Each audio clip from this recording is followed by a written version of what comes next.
if they are sitting in an interview board and interviewing you, and your very personality, your body language, your level of confidence, your sense of articulation, your communication skills, you are thinking out of the box. So they will say, oh, this guy has OLQ, officer-like qualities.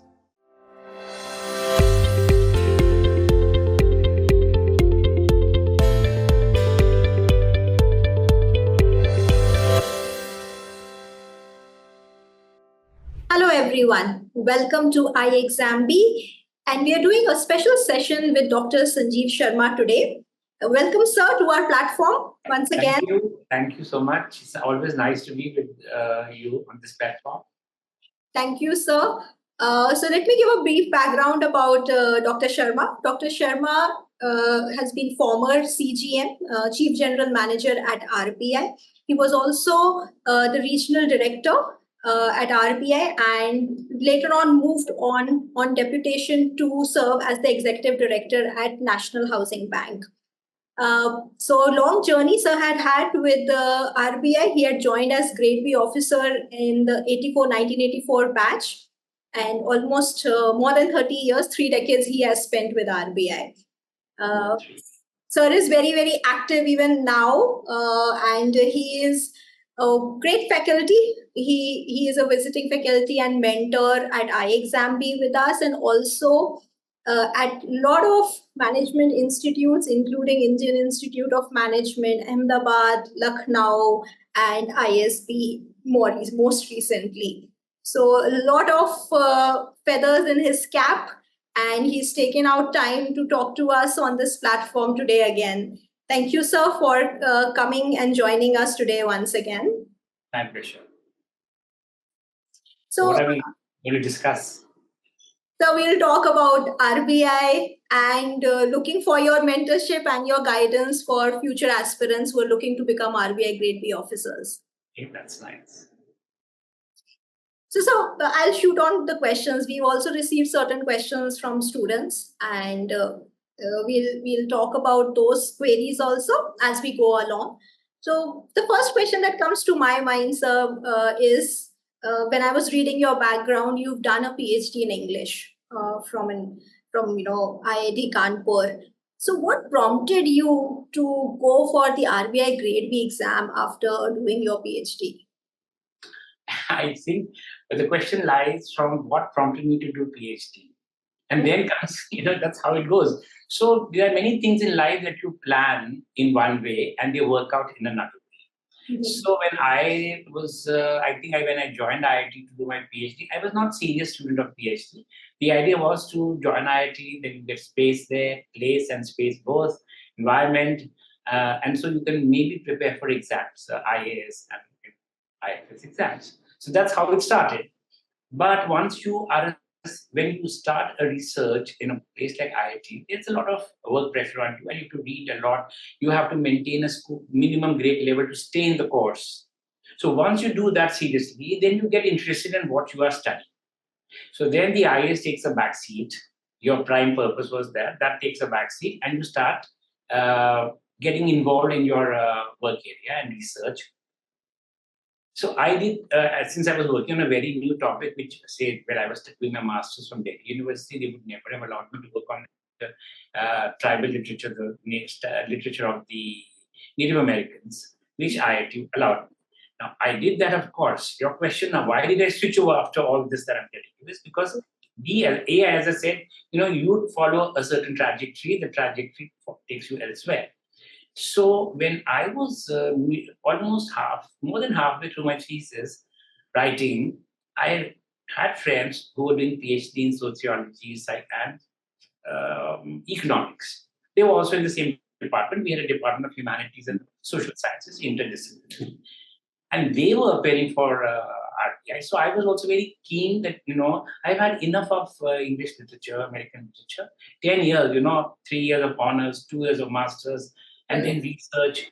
So I was almost up to here with the English, because I knew that after doing Native American literature, I may have to go and teach standard fare in a university. So that was not very exciting. So when I saw these my colleagues and friends appearing for RBI, I also thought, why not? Let me also take a chance. Though he discouraged me and said, no, it's not meant for people doing English, because we have economics and sociology as a background. So you will find it difficult. I said, let me at least fill in the paper and let me make some preparation. And so I wrote the exam, and you will not believe, but those two friends did not even get a call. But they had done their papers much better than I had done, honestly, because when we were exchanging our notes, they said, they had put in this amount of data and they put a graph there, and they had so much to write. I was feeling quite miserable because I could only write. Yes, I knew that I could write well. So perhaps that was my advantage. And then when I got the call for the interview, I did some preparation with the interview and I got selected. So that's how the whole course of your life, you can say, from teaching, preparing to teach or research, postdoctoral research, because I was getting an offer for a postdoctoral in the US. So that was one option, the road taken and the road not taken. So I chose the road not taken and got into it. Great. So I'll hold on to a question that's coming to my mind after you mentioned about your friends had prepared and they were students of social economics and social issues and had written great answers with a lot of data, but your strength was being able to write. Right. So that's something we'll talk about, but I'll hold on to that question for a little later discussion when we talk about the exam and the descriptive part of it. My question to you right now is, what exactly is RBI looking for? Because as you mentioned, your background was not in some economic topics or even finance for that matter, and your friends were. So I understand from this that as of now and even that time, RBI was open to take people from any educational background. Right. In fact, RBI doesn't. Sorry. Yeah. You had a question continuing? Yeah. So my question was then, what kind of skills is RBI looking for when there is no restriction on the type of education background you have? So if you notice, Prachi, when RBI notification comes out, it's in two, there are two kinds of notifications. One is the general side, and one is the specialist cadre. So for the general side, which is RBI Grade B DR, Director Recruit Officers, general side, we are not looking for any specialization. Entry point is only a qualification line that you must have minimum 55 or 50 at graduate level and 55 masters. That's only so that you can appear for the exam. But they don't expect anybody to have a knowledge of banking or CA. Somebody who's a CA, he would have an edge. He may have an edge otherwise when he's in the bank. But at the recruitment level, that doesn't really come through, in the sense they expect a generalist who will be able to fit into a role that they give him in any department and should be able to learn on the spot. So that he should have an open mind. He should not be constrained by his educational background necessarily. That what happens if I'm an engineer, I would just be, thinking on certain lines. But yes, I would use my engineering analytical skills maybe if I'm an engineer. I would be very good with my figures if I had background in economics. So that is an added advantage, certainly. Especially these days. In our days, it really wasn't like this. So we were, I remember in our batch, we had mostly science and art students. We didn't have any engineers, and we had people with banking background. So there were three kinds of people who were joining in our days. Even today, the same thing happens, but the ratio of engineers is much more these days. Yeah, lot of more engineers are trying to move towards banking. So in those days, if you had an arts degree, then and central office would decide where to post you, which department to post you. So if you had an arts degree, generally the arts background people, history, English, psychology, geography, they were given issue department, for example, broadly speaking. And if you were a science graduate, they would put you into regulation and supervision. Perhaps they thought they were more analytical then, and those who they were put into foreign exchange and not supervision, foreign exchange department. And those with banking background, people who were POs with SBI, or with any other commercial bank, because they had the experience of commercial banking, they would certainly be given DOR at a regulation or supervision. So that's how it was classified. But there were no biases. See, after 2 years of work, you may be an arts graduate. After 2 years of working in issue department, you will be moved out from there and sent to any other. It could be foreign exchange, it could be regulation or supervision, it could be administration, it could be personnel. Then it diffuses. Right. So this is the expectation even today, that we are going to recruit somebody who is a person who can think. He should have a mindset which is not playing a supportive role of just like kind of pushing the fire. No, they expect people who come at the grade B level to be thinking people who can comprehend, who can write, their drafting skills are good, their comprehension skills are good, and they will be able to support their superiors. So, and more importantly, be in sync with modern times. They should be technologically sound. It's not a prerequisite, but yes, we're expected to work on computers. In our days, we were pen pushers, and then gradually the computers came and we started developing our skills. But today it is a given that you join the bank, your computer skills should be good in Excel, good in Word, good in PPT, etc., etc. Okay. So it's always good to have these kind of skills. So I would say that all our participants who come, they should have added skills, with them, other than just a degree. So I have an interesting question, sir, here. RBI recruits at two levels. They recruit as RBI assistants, and they also recruit as RBI grade B officers. So like you were mentioning that, certain expectations is one can comprehend, can think, can draft and write reports.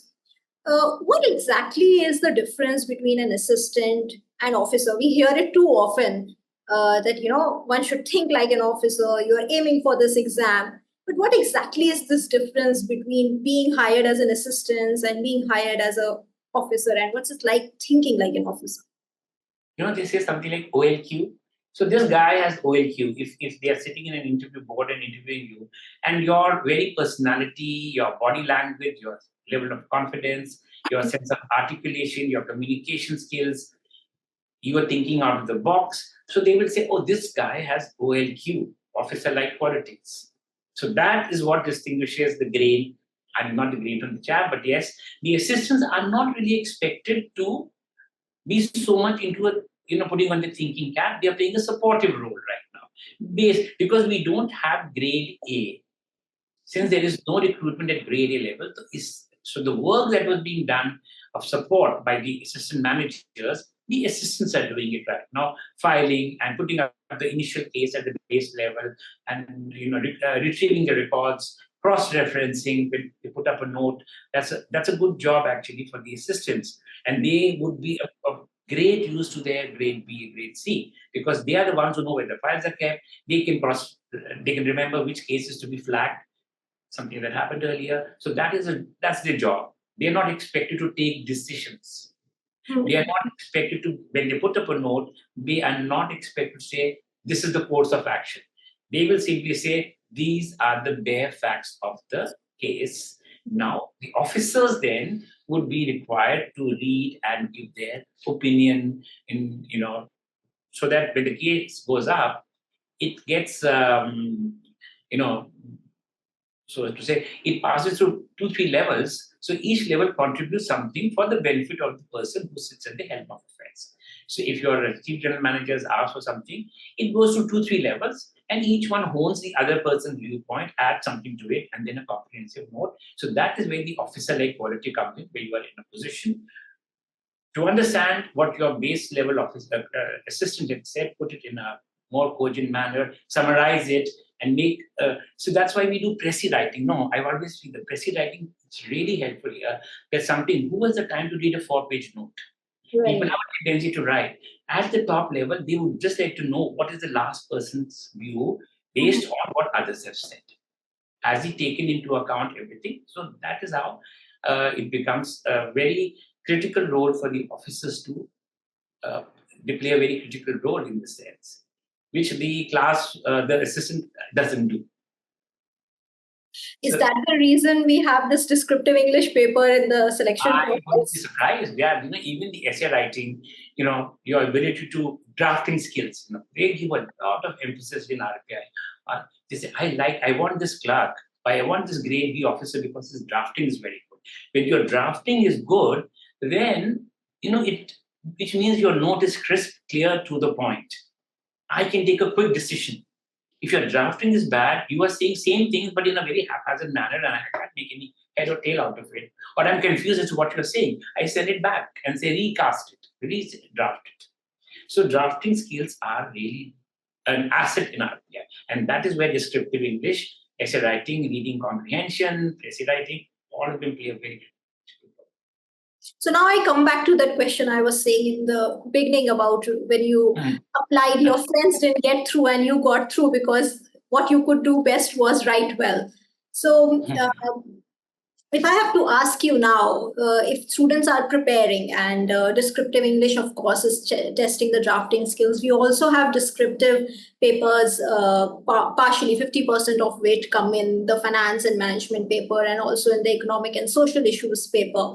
So, is it a question at all about writing well versus a lot of data, or there's no conflict between this? How does one write a good answer?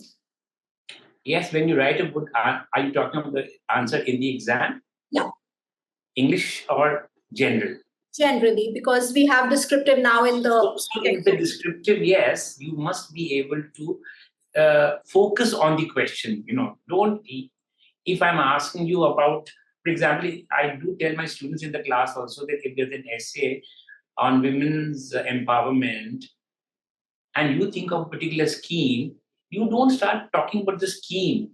You only have to talk about the relevance of the scheme in the present context.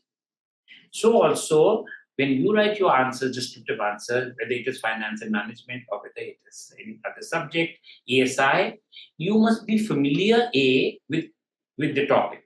That I would like to see your familiarity with the topic that I've asked you to write on, number A. Number two, how well are you able to convey your thinking in a cogent manner to us? Is it haphazard thinking or is it flowing? So the flow is very important. How you express yourself, you have the right data, you have the right content, but your language is poor, your structure is bad.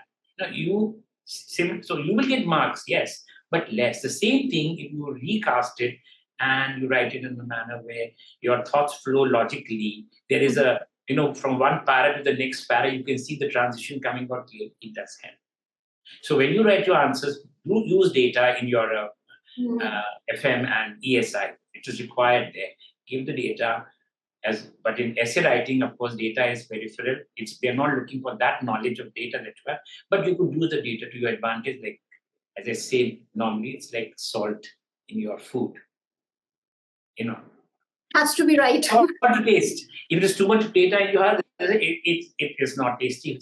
There's nothing also, you feel there is no supportive evidence. But in our FM and other ESI, yes, certainly data plays an important role there, and your knowledge of that particular topic. Both things will go hand in hand. That's nice analogy I liked about the salt. You have to have it, but just the right amount. Just the right amount. So at this point, I'll just like to tell all the people who are hearing, Dr. Sharma takes descriptive English lessons and guides and mentors for that at iExamB also. And yes, his classes are very, very interesting and very engaging. So moving on to my next question, sir. What all departments have you worked in RBI? And I have a question from Shubham who asks, which department should one go for if asked or given a choice in RBI? Right. So I have worked in various departments in a career of 32 odd years. I would say I'm happy that I didn't stick to one department. So when you stick to one department, people sometimes tend to stay largely in one department. They specialize in that till the end, So, okay, they become masters of that department. But to get a bird's eye view of central banking, it's best to work in various departments, especially at the lower levels. And then as you grow higher in hierarchy, you can stick to departments where you are good at. They also take care of that. So as I said, being an art student, I started in those days. I was, sent to issue department. However, I remember my boss, who was in charge of the office, grade F, he called me one day and said, I don't want to waste a PhD in the vaults. So I'm going to take you out and I'm going to put you in foreign exchange department. But then, the rule was that he was technically flouting what central office had said. So when, the inspection comes and they see these things, they will say there is an objection here. You should go back and finish your 2 years, 1 year, whatever. You should work in that department first. So issue was one, but it was very interesting issue. I had 2 stints, but short ones. But that department, issue department, where you handle currency, you are raw. You are absolutely out of the college and into the big bad world of finance, and you've been given this long bunch of 2 long keys, and a bunch of multiple keys saying you are accountable, you are responsible. I think this is when you were discussing that OLQ. Did I tell you these 2? The officer is accountable and responsible, unlike the assistant. So now you are in charge of this note, which contains fresh notes. I can't even count the number of notes. As you can put in as many zeros. There were so many notes, tons and tons of boxes lying there full of fresh notes, and you are responsible for every piece. And you are responsible along with this, a joint custody. So you have an assistant manager. Now, assistant manager in those days, he has less responsibility. Ultimately, you are senior to him. Though so he also has those keys and you also have the keys, which means nobody else can open the vault. Right? And then you are working with mazdoors inside. So you quickly, I'm a PhD, I'm a IIT engineer. Why am I dealing with these mazdoors? But that's man management. And there's time management. You have to pack X number of cases by the end of the day, and they have to be shipped back, to various destinations. So you are just supervising the road. You are not counting the notes. There are people helping you. But the teamwork, your team, you have to take the team with you, because if anybody is angry, one note goes from here to there, you have it. You can spend the rest of your life trying to trace, and you are accountable. So issue department is one. Then I was in foreign exchange department. In those days, it was FERA days. So it was a different regime who felt very powerful, as a grade B officer. Oh, you are there releasing exchange to students going abroad. You can say yes or you can say no. You can reject. We have delegated powers that up to a certain I-20, whatever I-20 says, a grade B can decide on that. Medical issues. Then I worked in foreign exchange much later as general manager, where it was FEMA. So a totally different mindset in the liberalized framework. So 2 long stints in foreign exchange department. Then I was also, this is where the teaching comes from. So I was heading a training institute center in Calcutta, RBI, Calcutta Zonal Training Center. I was a faculty in charge. So I was there for good 5 years. So that's where the love for teaching came. And I'm here today largely because of that. So then I worked in urban banks department. And personnel, personnel means, you're handling the unions, which is a tough. Of course, our unions are not so strong as you have in other commercial organizations. But yeah, there are issues. Unions can create a lot of problems. So the Class 3 union, Class 4 union, and Officers Association. And then handling personnel files and promotions and, partly what today HR work is about, administration. So I've done it the personnel side. And then I was in currency management. Yeah. So that was very challenging, and very interesting job, which involves you to design policy, formulate the policy, currency policy. You are also into designing a part of, the process of designing security features, choosing security features, helping the government and Reserve Bank.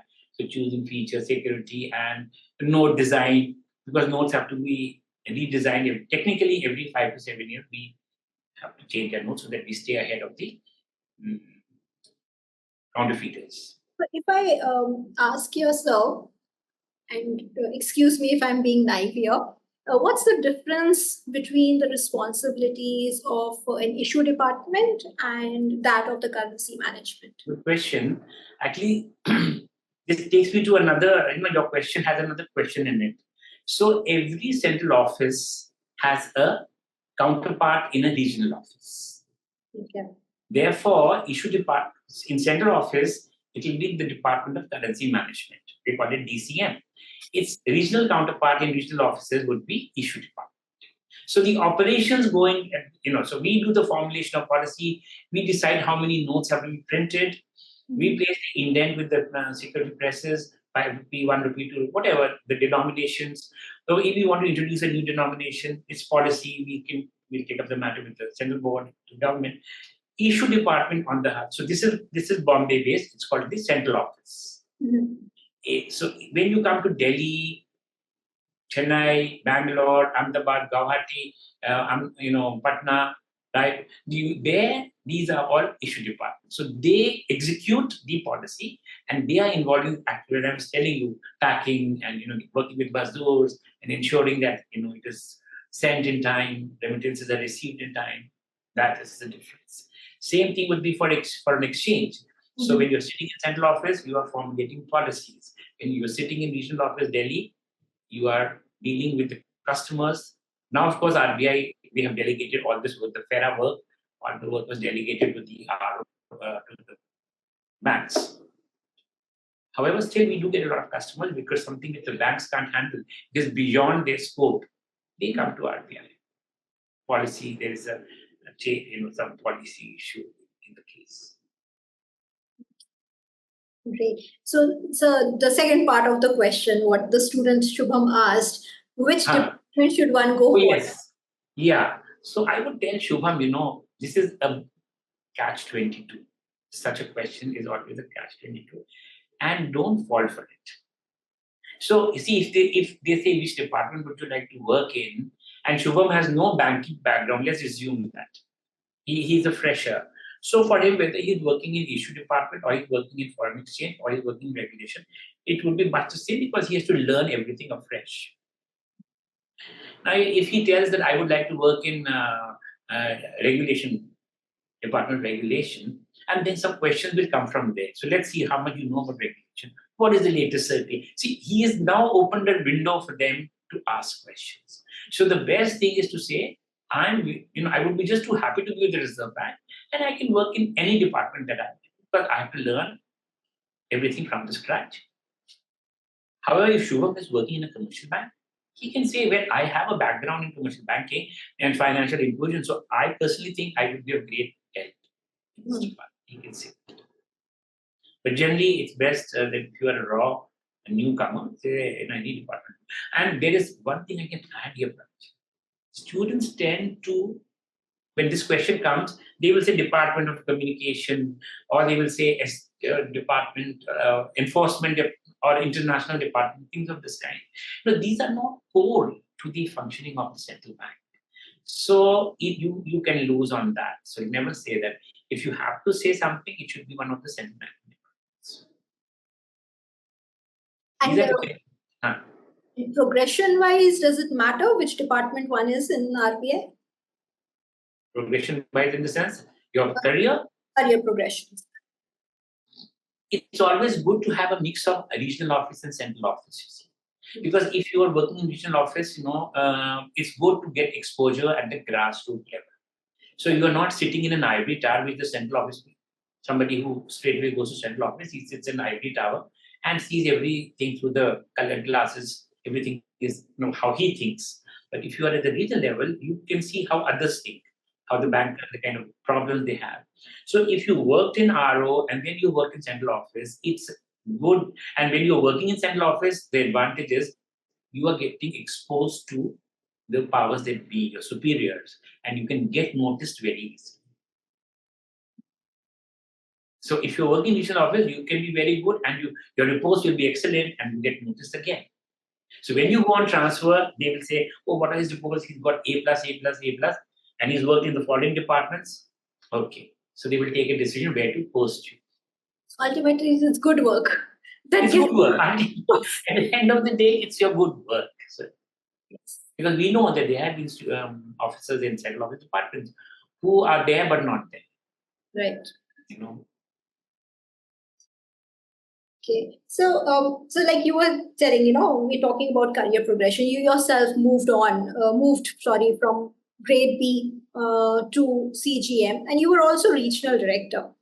So one first question, how does the progression, is there a timeline also related to progression? Second, what's the difference between being a CGM and a regional director? Okay, first question. Timelines, when we joined, we were given a booklet. It said this is the career progression, so many years here, so many years there. And everybody saw himself or herself as ED or DG. But then we used to call it the fiction feature at that time. That this is not going to happen really.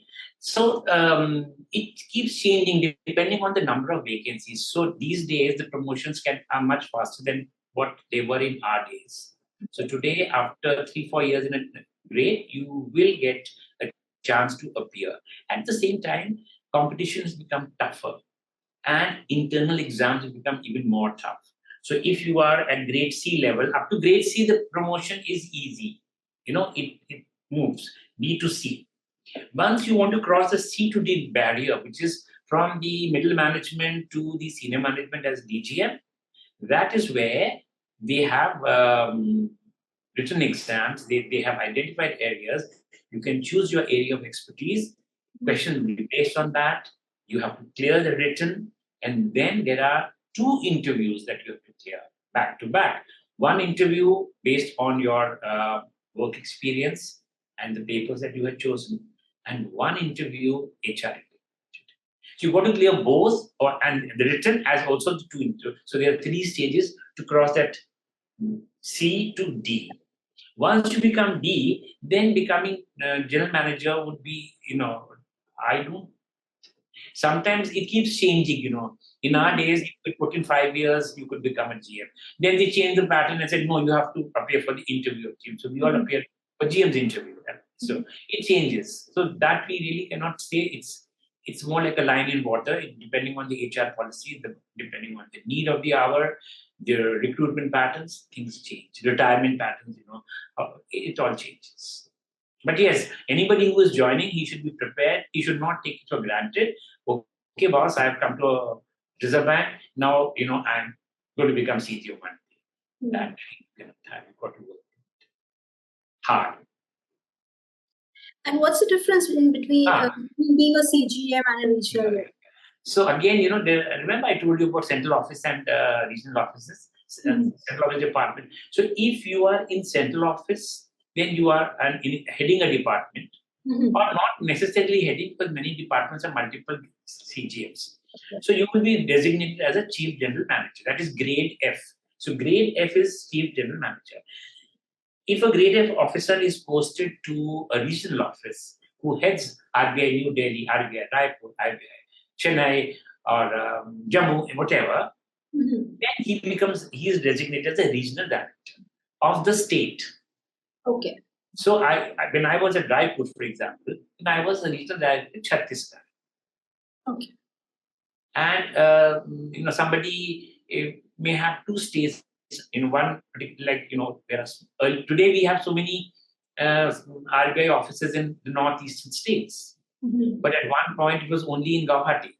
So you were regional director of Assam, Meghalaya, Manipur, entire region there. That's why it's a regional director. Yeah.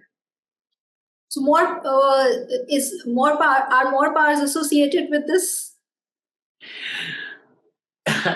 Yes, you have to see. Power is there in both the places. You must learn to exercise it wisely and cautiously. So and responsibly. And responsibly, very much so. Because as regional director, yes, you are the senior most banker there. So even if somebody is grade F in a smaller center in NABARD, for example, and you are a general manager, you would be treated as like somebody who's senior. You have power, you must judicially exercise it and see that the office runs as expected by on central office line without flouting norms and following the guidelines and keeping the, giving the right kind of feedback to what's happening in the state. When in central office, you are dealing with policy matters. So the person there thinks, I'm more powerful, I decide the policy. right? So both of them have their own views that everyone thinks he's more powerful. But yeah, if at creative level, yes, there is you have a lot of challenges, and you must use your power rightly to face those challenges. So, sir, I do have more questions coming in, but given the time we have today, I think we'll pause here. However, this will not be the end. Sir has very graciously agreed to do another talk with us, and you are free to send in your questions, and we'll try to take those questions with Sir in the next session. So thank you, everybody, for joining in. You can always send your questions to us again. And thank you so much, sir. We have a list of questions. There are some of my own questions that I would like to ask you. So in the next session, we'll take up and continue with some more. Yeah, that would be nice. We've done a lot of talking today. Yeah. So next time, many more questions coming your way, just let me know and we can have another session. Sure. Thank you so much. Thank you so much, sir. Have a good day. Thank you.